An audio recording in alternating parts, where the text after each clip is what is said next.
I want to talk for a few minutes about revealing hope in a cosmopolitan context, or preaching hope in a cosmopolitan context. Revelation 21. If I were Medea, I would call it Revelations. In the book of Revelations, but the text is not Revelations, but revelation in the singular.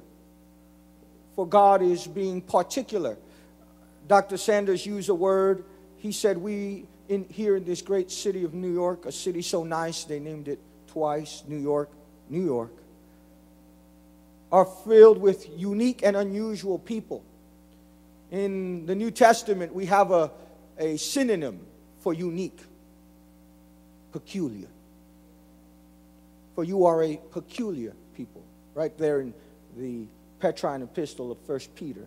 A holy nation, a peculiar people. And it is to a peculiar people that God brings this revelation. So I want to talk about revealing hope in a cosmopolitan context. And I want to begin with the penultimate chapter of Revelation, the second to last chapter of Revelation 21. Because it's second to the last, it is important because it is leading to those things that are ultimate. And those things that point to the ultimate are important. Like John the Baptist is the penultimate before Jesus. So he is important insofar that he lights the way. So the penultimate should not be ignored, but should be seen as a light, a candle to the ultimate. Are you with me in Revelation 21? Verses 9 through 11 and 16. Verses 9 through 11 and 16. Remember that I'm speaking this afternoon under revealing hope in a cosmopolitan context. And Dr. Sanders charged me to be intellectual and engaging in 20 minutes. I will thank him afterwards. Revelation 21:9 says this, and I'm reading from the New Revised Standard Version. Then one of the seven angels who had the seven bowls full of the seven last plagues came and said to me, "Come and I will reveal to you," or show you. The Greek is apokalypso, to pull off the cover. "I will show you the bride, the wife of the Lamb." And in the Spirit he carried me away to a great high mountain and showed me. Now remember, the angel is telling him, "I'm going to show you the wife." And then what does he show him? He showed me the holy city, Jerusalem, coming down out of heaven from God. It has the glory of God and a radiance like a very rare jewel, like jasper, clear as crystal, the 16th verse says. The city lies foursquare. Its length is the same as its width. And the being measured the city with his rod, 1,500 miles. Its length and width and height are equal. Its length, its width, and its height are equal. If we go to the text this afternoon, what I am drawn to, what I'd like to underline, is that this is a revelation. Can you repeat with me, revelation? This is a revelation. This is not a stereotype. This is not a sitcom. This is important because I've been in this city for quite some time. My wife is a native of Brooklyn, near Bed-Stuy, do or die. I pastor in the Lower East Side, where Lower East Side meets Chinatown, and Chinatown meets Soho, where the sociologists of the city call it bipolar neighborhoods or schizophrenic neighborhoods, but we who work there call it gentrifying neighborhoods. So we have stereotypes. We have visions of the cities. We have understandings of the city, and those visions, those stereotypes, those projections of the city are satellites all over the world through television, through media, through YouTube, through Twitter, through MySpace. Technology is sending forth the message of what it means to be the city, and in particular, New York. We're receiving so much of it that one of these days we will collapse these great mediums of Twitter, MySpace, and YouTube, and we will call it Yo, My Twit Face.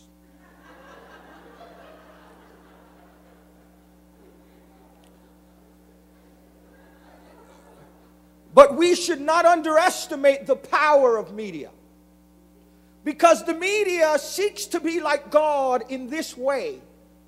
It seeks to be omnipresent. It is everywhere. It seeks to be like God in this way, that it defines life, in the words of those great neo-Marxist thinkers, Antonio Hart and Antonio Hart and Michael Negri, or Michael Hart and Antonio Negri. It seeks to define life through images. No longer Imago Dei, but Imago YouTube, Imago MySpace, Imago Facebook. So much so that we are addicted to projecting ourselves, that as soon as we are able to find a good picture that highlights where we've been in the world, we take a picture with our cell phone, we Twitter to ourselves, which is linked to our Facebook, which is linked to our email database. We are creating images, visions of the city. And consider that all over the world there is stereotypes. And John the Revelator is not bringing a stereotype of the city. John is bringing a revelation. And let us be clear, preachers in the making and preachers who are advanced. Stereotypes are not revelation. They are reducing things and people to the lowest common denominator.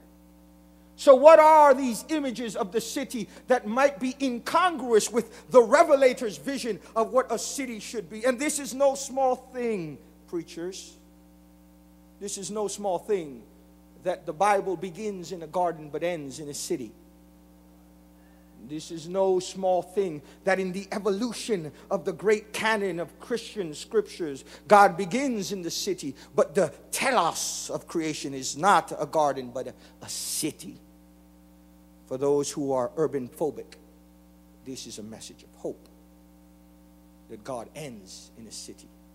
So much so that God is the Con Edison of that city. There is no need for light there, for God's self. But there are images of the city that we need to be weary of, lest we replicate them in our preaching, in our teaching. Allow me to underline just a few in the media. Everyone thinks that the city is just Manhattan. And what has underlined that are shows like Sex in the City, Seinfeld, and Friends. By looking at these images of New York City, one would think that everyone in New York was white. These are images of the city that are contrary to God's image of the city, which is intentionally cornucopious, intentionally diverse. God is, after all, interested in Pentecost, in the diversity of peoples, that while we are unified, we are diverse. We're not uniform. Did you know that for the first 8 seasons of Friends, there was not a black person on the show? In Washington Square, in Chinatown. And then in that 8th season, because they received a plethora of emails and phone calls, they wanted to make up for the lack of black ontology on the show. And they brought the black actress on the show was a PhD in quantum physics in order to make up for their lack of blackness. This is a stereotype of the city. West Side Story is a stereotype of the city. I want to live in America. Won't you live in America? There's a line there that is so offensive to the Latino ontology. I'll tell you a boat you can get on. xenophobic images where they raise the Italian consciousness against the Latino consciousness in ways to continue to promote the divisiveness of the city. My preachers, comrades in oratory, this is not a vision of the city. This is a stereotype of the city. Unless we be careless in our preaching, that we borrow so deeply from popular cultures in uncritical ways, we continue to project that on the listener in ways that are not consistent with Jesus of Nazareth. The stereotypes of the city, like the Warriors. You remember the Warriors? I might be dating myself a little bit. I'm sure Dr. Sanders and Reverend Brown remember the Warriors. Warriors, come out and play.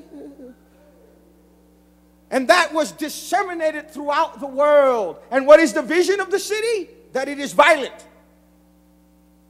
That it is hostile. That we are full of hooligans who want to hurt people. No wonder when people see Latinos and blacks walking down the street, they hold closer to their wallets and to their purses, because the stereotypes of the city have been projected on them like icons and idols from which they cannot wash their brains. But in the midst of this, we have revelation. Revelation is the antidote to false images. Revelation is pulling back the screen, opening the truth. And the angel says to John the Revelator, who interestingly enough is an exile. He's an immigrant, a forced immigrant. He's there in the Isle of Patmos, and I do not have time to argue with the biblical scholars to say if this was the John who followed Jesus or if it was a Johannine disciple. That is better left for your historical critical class. What is important is that it is projecting the image of hope in the midst of an imprisoned one. I love that, because most of the New Testament is written by convicts. Yes, Paul was in prison when he wrote most of his letters. John was in an exiled prison. We have a convict's New Testament. If we understood that about the gospel and the New Testament, we would work much more strongly against the prison industrial complex. That's parenthetical. So if we have stereotypes, we must also have a topography as preachers. We ought to have a topography that is incarnational. We ought to, in the words of Yahweh to Jonah, shall I not love that great city? And if you love that great city, if I love that great city, we must, like in the words of that great prophet of the 20th century, Marvin Gaye, we must ask the question, what's going on? Because to preach from a pulpit without an experiential or incarnational experience is to do violence to the conscience of the people who hear us. Is to disrespect their existential angst and joy. It is to not meet people where they are. And after all, the incarnation is about coming down to where they are. And good preaching, good urban preaching is always incarnational, even if it has a transcendent challenge. So we must have a topography of the city. Not all city is gangs. We cannot always preach about the challenges of the city. We ought to raise the challenges of the city, but we also ought to celebrate what the zeitgeist, what the spirit is doing in the city. For God is with us still. Emmanuel is not a rural or a suburban cry. Emmanuel is at the heart of the city. God is con nosotros. So we must know that in this great city, 6 blocks north of here, is Harlem, the Mecca of African American singing, where Aretha taught us about R-E-S-P-E-C-T. where we learned our ABCs from 5 brothers. We must know the richness of the city, and that richness was given to us by God, that Harlem has greatness, with Spanish Harlem and Black Harlem, and even in its gentrification there is promise in Harlem. We must know that MoMA is a gift. The Modern Museum of Art, El Museo del Barrio, Broadway. That the city is not just full of vice, it is also great full of virtue. That is a revelation of the city. That's why we don't run from the city, we run to the city, because that's where it ends. So preaching hope is not to have a stereotype of the city, but an informed topography. To know the city, east side, west side, all around the town.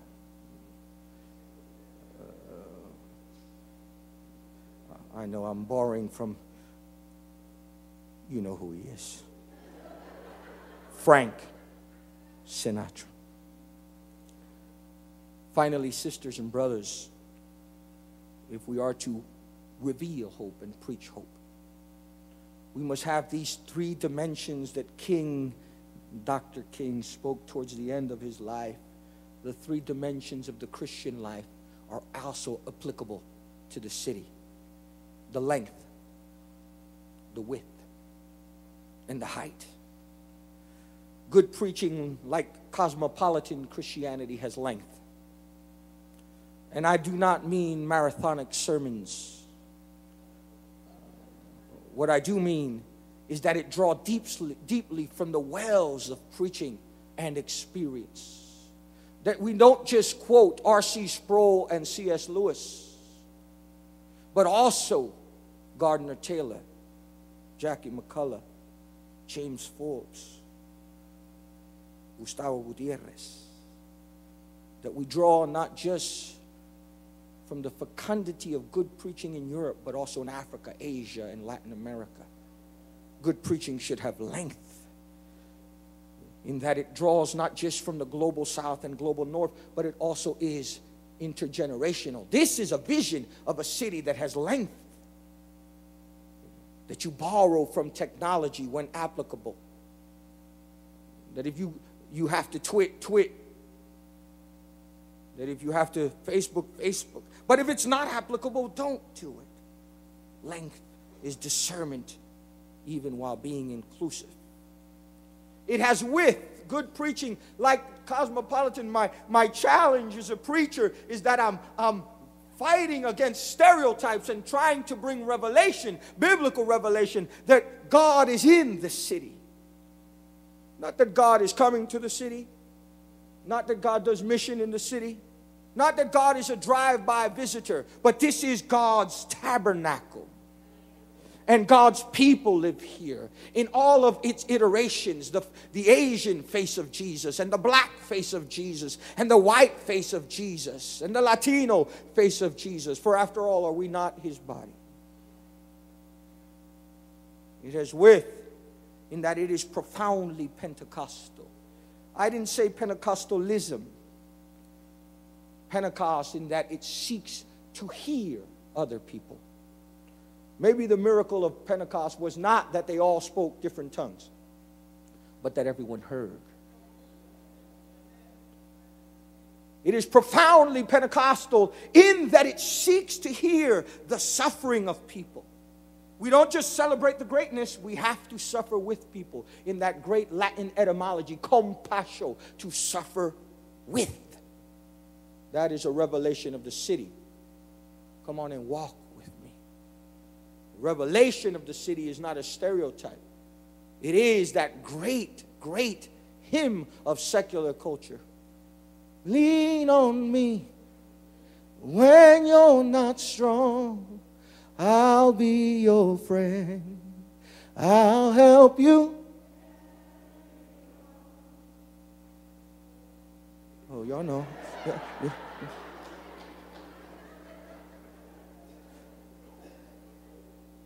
It has width in that it is profoundly Pentecostal in that it hears.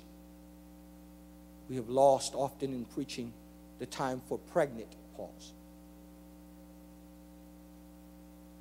emphasis on the pregnant.